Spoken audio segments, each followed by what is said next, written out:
Chapter का नाम है फिजिकल फीचर्स ऑफ इंडिया और इस चैप्टर में बिल्कुल यही चीज़ हम पढ़ने वाले हैं। इंडिया के हम फिजिकल फीचर्स के बारे में पढ़ने वाले हैं, यानी इंडिया में कौन कौन से लैंडफॉर्म्स पाए जाते हैं, आखिर वो बने कैसे और उनके पीछे उनके बनने का रीज़न क्या है। इन सभी चीज़ों को इस चैप्टर में हम पढ़ने वाले हैं। तो देखिए, अगर हम इंडिया की बात करें तो ऐसा नहीं है कि हम इंडिया के बारे में पहली बार पढ़ रहे हैं। इंडिया के बारे में हम पहले भी पढ़ चुके हैं और वहाँ पर हमने देखा है कि इंडिया जो है वो काफ़ी वास्ट कंट्री है और इंडिया में कई तरह के लैंडफॉर्म्स पाए जाते हैं। कई तरह के लैंडफॉर्म से कहने का मतलब है कि जैसे हो सकता है कि आप प्लेन में रहते हो, प्लेन रीजन वो एक तरीके का लैंडफॉर्म है। प्लेटू यानी पठार वो भी एक तरीके का लैंडफॉर्म है। डेजर्ट हो गया या फिर आपका कोस्टल रीजन हो गया, आइलैंड हो गया, ये सभी एक तरीके के लैंडफॉर्म है। और ये सभी लैंडफॉर्म में से कोई एक ऐसा लैंडफॉर्म होगा जहाँ पर आप रहते होंगे। अगर आप माउंटेन रीजन्स में रहते होंगे, हिली रीजन में, तो वहाँ पर आप माउंटेन्स और वैलीज़ को देखते होंगे कि वो कॉमन फीचर है माउंटेन रीजन के, हिली रीजन के। प्लेन लैंड देखते होंगे, अगर आप प्लेन्स में रहते होंगे तो वहाँ पर आप देखते होंगे कि बहुत एक लंबा स्ट्रेच है प्लेन, जहाँ पर आप खेती करते हैं या फिर घर बनाते हैं और वो वहाँ की एक तरीके से फीचर है। तो उसी तरीके से बहुत सारे लैंडफॉर्म्स इंडिया में मौजूद हैं। अगर हम बात करें तो दुनिया में जितने भी लैंडफॉर्म्स अवेलेबल हैं वो सभी लैंडफॉर्म्स या फिर जो फिजिकल फीचर्स हैं वो इंडिया में अवेलेबल हैं। जैसे mountains, plains, desert, plateau, islands, ये सभी इंडिया में अवेलेबल हैं। कि जो लैंड है इंडिया का वो डिस्प्ले बहुत तरह के फिजिकल वेरिएशन को डिस्प्ले करता है। और जियोलॉजिकली बात करें तो जो पेनिसुलर प्लेटू है वो पूरे वर्ल्ड का एंशिएंट लैंडमास का एक फॉर्म है, यानी कि जितने भी वर्ल्ड में लैंडमास है उनमें सबसे पुराने लैंडमास में से एक हमारा पेनिनसुलर प्लेटू है। और ये एक तरीके से इसको मोस्ट स्टेबल लैंड ब्लॉक्स में माना जाता है। और जो हिमालय और जो नॉर्दर्न प्लेन्स है ये सबसे रिसेंट लैंडफॉर्म्स है, यानी पूरे वर्ल्ड में बात करें तो हमारा जो पेनिनसुलर प्लेटू है वो सबसे पुराना है। लेकिन अगर हम बात करें हिमालय की या फिर नॉर्दर्न प्लेन की तो ये सबसे नया हिस्सा है और ये सिर्फ आपके कोलिजन की वजह से क्रिएट हुआ है, नॉर्दर्न प्लेन और हिमालय, नहीं तो पहले ऐसा कुछ यहाँ पर मौजूद नहीं था। और अगर हम जियोलॉजी के पॉइंट ऑफ व्यू से देखें तो जो हिमालय माउंटेन्स हैं वो बहुत ही अनस्टेबल जोन है। अनस्टेबल इसलिए है क्योंकि जो हिमालय का जो रीजन है ये काफ़ी यूथफुल टोपोग्राफी है, यानी ये बिल्कुल नई है और ये अभी स्टेबल नहीं है। इसको स्टेबल होने में अभी कई साल लगेंगे और उसमें कई तरह के मूवमेंट हो सकते हैं, तब जाकर ये स्टेबल हो पाएगा। और इसके लिए हो सकता है कि आगे के 1000 साल या 5000 10,000 साल इसमें लग जाए इसको स्टेबल होने में। और जो ये नॉर्दर्न प्लेन्स हैं ये एलुवियल डिपॉजिट्स की वजह से बने हैं। और इसके साथ ही जो पेनिनसुलर प्लेटू है इसमें आपको इग्नियस रॉक और मेटामॉर्फिक रॉक काफ़ी बड़ी संख्या में देखने को मिल जाते हैं और इसमें आपको कई तरह के हिल्स और वाइड वैलीज आपको देखने को मिल जाते हैं। और उसके बाद अब हम यहाँ से शुरू करने वाले हैं इस टॉपिक से जिसका नाम है मेजर फिजियोग्राफिक डिवीजन्स, यानी कि इस टॉपिक में हम पढ़ने वाले हैं इंडिया के जो फिजियोग्राफिक डिवीजन्स हैं उनके बारे में और इनमें कौन कौन से हैं। तो यहाँ पर लिस्ट दिया गया है, इसको हम देख लेते हैं। तो लिस्ट में सबसे पहला है हमारा द हिमालयन माउंटेन्स, दूसरा नॉर्दर्न प्लेन्स, तीसरा पेनिनसुलर प्लेटू, चौथा इंडियन डेजर्ट, पांचवा कोस्टल प्लेन्स और छठा द आइलैंड्स। तो इन सभी जो फिजियोग्राफिक डिवीजन्स हैं इन सभी के बारे में हम इस टॉपिक में पढ़ने वाले हैं। तो आइए हम सबसे पहले शुरुआत करते हैं टॉपिक नंबर 1 से जिसका नाम है हिमालयन माउंटेन्स। और इस टॉपिक में हम पढ़ेंगे हिमालयाज के बारे में, हिमालयन माउंटेन के बारे में। तो देखिए, हिमालयाज के बारे में हमने पिछले टॉपिक में भी पढ़ा था, यानी कि पिछले वीडियो में भी हमने देखा था और वहाँ पर हमने ये देखा था कि जो हिमालय है वो एक तरीके का यंग माउंटेन है, जियोलॉजिकली यंग माउंटेन है और स्ट्रक्चरली फोल्ड माउंटेन है। अब ये दोनों चीज़ों को मैं थोड़ा सा एक्सप्लेन कर देता हूँ। तो देखिए, पिछले वीडियो में हमने एक चीज़ डिस्कस की थी कि किस तरीके से जो पूरा वर्ल्ड है वो बना। पहले गोंडवाना लैंड हुआ करता था, फिर चेंज होकर इंडिया इस तरफ आया और यूरेशियन प्लेट से टकराया। इन सभी चीज़ों को मैंने वहाँ पर डिस्कस किया था। तो उसी में हमने देखा था कि जो हमारा पेनिनसुलर प्लेटू रीजन है, तो यहाँ पर आपको मैं नीचे मैप दिखाता हूँ। तो देखिए, यहाँ पर नीचे जो ये पेनिनसुलर प्लेटू रीजन है, तो ये जो रीजन है ये वर्ल्ड का ओल्डेस्ट लैंडमास का एक तरीके से टुकड़ा है, यानी दुनिया का सबसे पुराना ज़मीन का टुकड़ा है। और वहीं जब हम नॉर्दर्न प्लेन की बात करते हैं तो ये पूरा जो नॉर्दर्न प्लेन है, ये पूरा नॉर्दर्न प्लेन और ये जो पूरा हिमालय का रीजन है ये काफ़ी यंग है, यानी हम कह सकते हैं कि दुनिया में सबसे नया जो लैंडमास है, सबसे नई जो ज़मीन है वो हिमालय रीजन है या फिर जो नॉर्दर्न प्लेन है ये रीजन है। तो वही चीज़ यहाँ पर बताई गई है। और यहाँ पर दूसरी चीज़ कही गई है स्ट्रक्चरली फोल्ड माउंटेन। अब ये फोल्ड माउंटेन क्या होता है, तो फोल्ड माउंटेन को मैं आपको दिखा देता हूँ ताकि आप इस चीज़ को अच्छी तरीके से समझ जाएं। तो यहाँ देखिए मैप आप देख सकते हैं, सॉरी इमेज आप देख सकते हैं।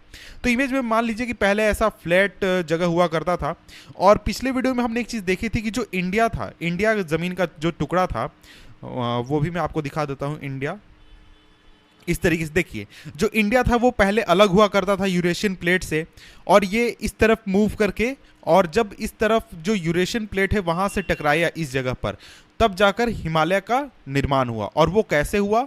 तो वो इसी फोल्ड माउंटेन, ये जो फोल्डिंग का प्रोसेस था इसके ज़रिए। तो इस तरफ जो मान लीजिए ये इंडिया है, और ये इंडिया इस तरफ मूव कर रहा है, और इस तरफ मूव करते करते करते करते इस तरीके का वो स्ट्रक्चर ले लिया, और इस जगह पर जो ज़मीन थी वो फोल्ड होते गई, फोल्ड होते गई, और ये ऊपर उठते गई, और ये फिर बन गया हमारा आज का हिमालय। तो इस तरीके से हमने देखा कि आखिर जो हिमालय है ये बना कैसे। और इंडिया की अगर हम बात करें, सॉरी हिमालय की बात करें, तो हिमालय जो है वो इंडिया के नॉर्दर्न बॉर्डर्स पर स्थित है। जो इंडिया और तिब्बत है उसके बीच में एक बॉर्डर के रूप में काम करता है। तो ये जो माउंटेन रेंज है यानी हिमालयन रेंज जो है ये जो है ये वेस्ट ईस्ट डायरेक्शन में मूव करता है, और ये शुरू होता है इंडस रीजन से और आकर खत्म होता है ब्रह्मपुत्र रीजन में। तो इसके लिए भी मैंने इमेज आपके लिए रखा है ताकि आप इस चीज़ को अच्छी तरीके से समझें। तो यहाँ पर सिंपली देखिए कि हिमालय कहाँ से शुरू होता है, आपका ये जो है ये इंडस रीजन है, और ये आपका ब्रह्मपुत्र रीजन है। तो यहाँ से लेकर यहाँ तक ये पूरा हिमालयन रेंज फैला हुआ है। तो देखिए इस इमेज में आप देख सकते हैं यहाँ पर जो हिमालयन रेंज है वो ये पूरा इंडस रीजन, और यहाँ पर ब्रह्मपुत्र का रीजन यहाँ से यहाँ तक पूरी तरीके से फैला हुआ है।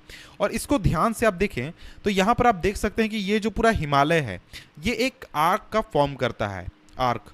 तो इस तरीके से देख सकते हैं कैसा ये स्ट्रक्चर फॉर्म करता है, और इसी चीज़ को यहाँ पर भी लिखा गया है।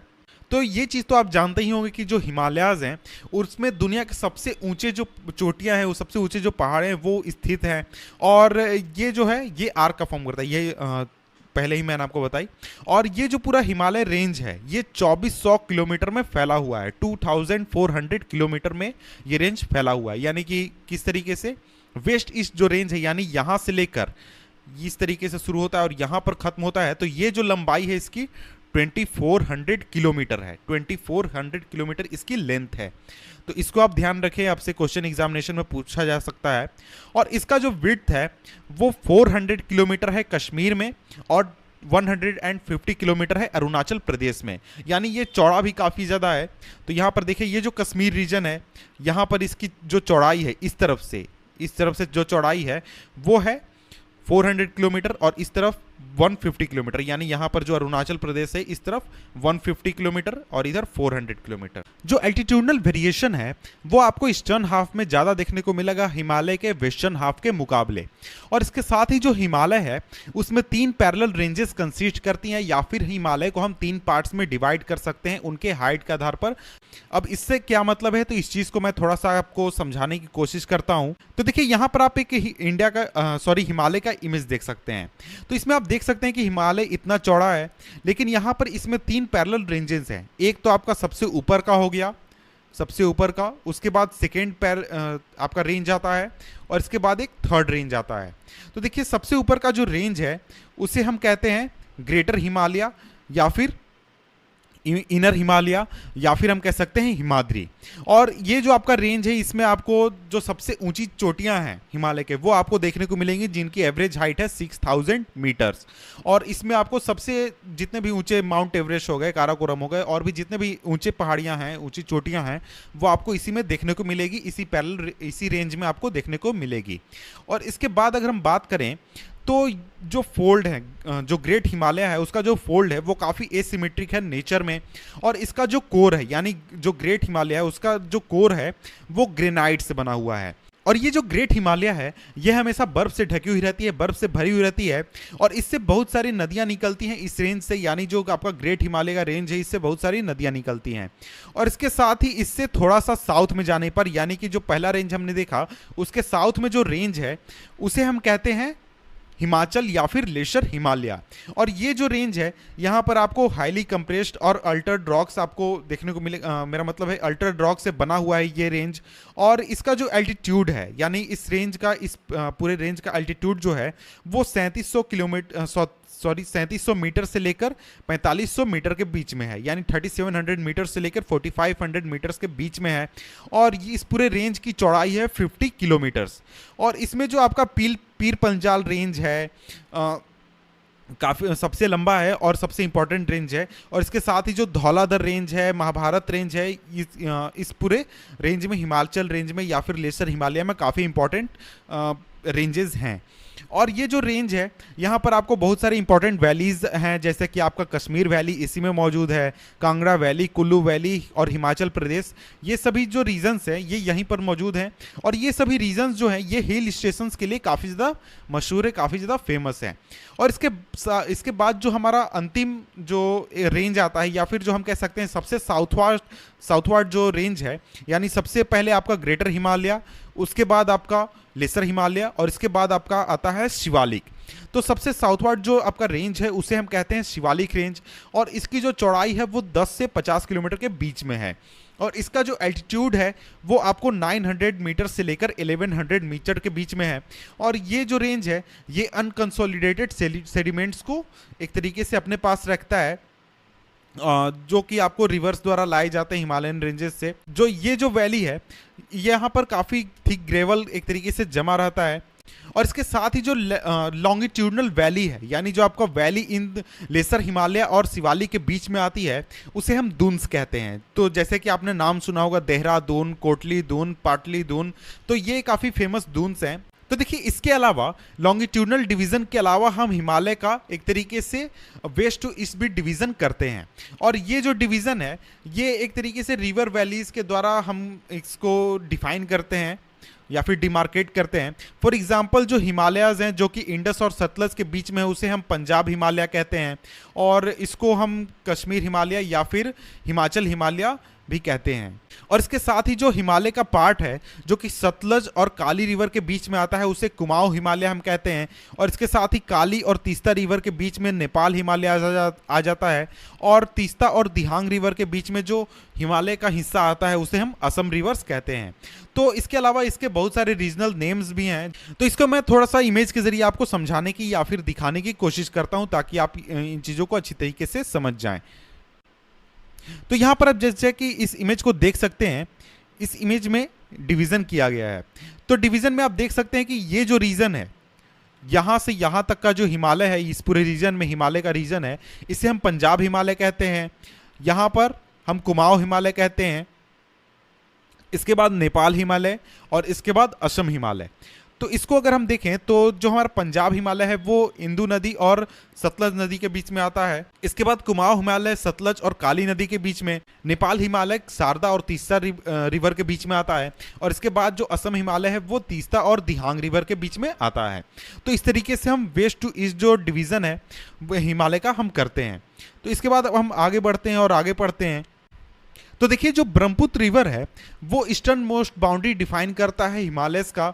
और जो दिबांग जॉर्ज है वहाँ के बाद जो हिमालय है वो शार्पली मुड़ जाती है साउथ की ओर। और जो ईस्टर्न बाउंड्री है इंडिया का उसके साथ पैरेलली चलती है।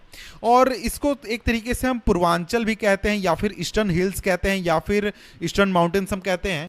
ये जो हिल्स हैं ये नॉर्थ ईस्टर्न स्टेट जो है वहाँ से होकर गुजरती हैं। और यहाँ पर जो आपको स्टोन्स देखने को मिलेंगी, यहाँ पर स्ट्रॉन्ग सैंड स्टोन्स आपको मिलेंगे जो कि सेडिमेंट्री रॉक्स हैं। और इसके साथ ही ये जो रीजन है यहाँ पर काफ़ी ज़्यादा संख्या में फॉरेस्ट हैं, काफ़ी डेंस फॉरेस्ट हैं। और ये जो पूरा रेंज है ये पैरेलल रेंज के रूप में चलता है और वैलीज़ के रूप में चलता है। और ये जो पूरा पूर्वांचल है ये कंप्राइज करता है अपने पास Patkai hills, Naga hills, Manipur hills और मिजो हिल्स। इसके अलावा बहुत सारी चीज़ें हैं इससे हिमालय से रिलेटेड जो कि यहाँ पर हम नहीं पढ़ने वाले हैं। उसके बारे में आप चाहें तो आप दूसरी जगहों से पढ़ सकते हैं, जान सकते हैं। तो देखिए इस वीडियो को हम यहीं पर एंड करते हैं। इसके बाद नेक्स्ट वीडियो का लिंक मैं नीचे डिस्क्रिप्शन में दे दूंगा जिसमें हम नेक्स्ट टॉपिक को पढ़ेंगे। Social hub.